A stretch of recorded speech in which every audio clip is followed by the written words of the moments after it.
ঈদের পরদিন সকালে আমি আর আপি 10টার দিকে বের হয়ে গিয়েছিলাম, কারণ আমরা যাচ্ছিলাম ঝিনাইদহ খালার বাসায়।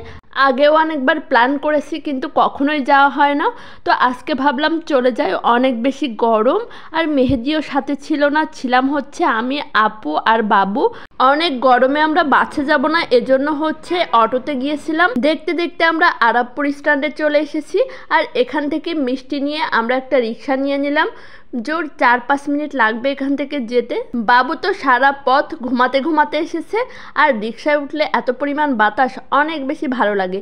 তো সারাদিন ছিলাম খালার বাসায়, আর সন্ধ্যায় হচ্ছে চলে এসেছিলাম কালীগঞ্জ বাজারে। এখানে এসে প্রথমে দেবরের জন্য একটা ফোন কেনা হলো। কালীগঞ্জ বাজারে অপেক্ষা করতেছিল মেহেদি আর আমার দেবর, আর আমরাও চলে আসলাম। এসে সবাই একসাথে অনেকক্ষণ কেনাকাটা করলাম, আর ফোন কিনে ফোনের দোকানে এই যে আমরা সবাই মিলে বসে আছি, আর পাশে ফোন প্যাকিং চলতেছে। তারপরে আমরা রাত 10টার দিকে বাসায় গিয়েছিলাম সবাই মিলে একটা অটো ভাড়া করে, অনেক বেশি মজা করতে করতে। আর এই তো তার একদিন পরে আমি হচ্ছে একা একা বাবার বাসায় যাচ্ছিলাম, একদমই একা, সাথে কেউই ছিল না। তো এই যে আমি রূপসা বাসের ভিতরে। কালীগঞ্জ থেকে রূপসায় উঠে আমি হচ্ছে প্রথমে গিয়েছিলাম যশোরে। তারপরে এই যে যশোর থেকে একটা বাসে উঠে আমি একদম ড্রাইভারের পিছনে বসেছিলাম।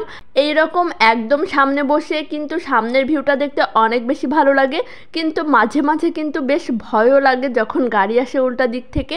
তো জিকরগাছা নেমে আমি হচ্ছে অটোতে উঠে, অনেক বেশি গরম লাগতেছিল, তার জন্য আমি একটা আইসক্রিম কিনে নিলাম। অটোতে বসে বসে আইসক্রিম খাচ্ছিলাম। গরমের একমাত্র ভরসা কিন্তু আইসক্রিম। অতিরিক্ত গরম পড়ায় আমি এখন প্রতিদিন 2-3টা করে কোন খাচ্ছি।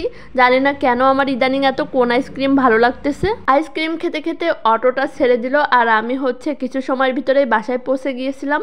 তো আজ এই পর্যন্ত। তোমাদের কাছে কেমন লাগলো অবশ্যই কমেন্টে জানিও। আল্লাহ হাফেজ।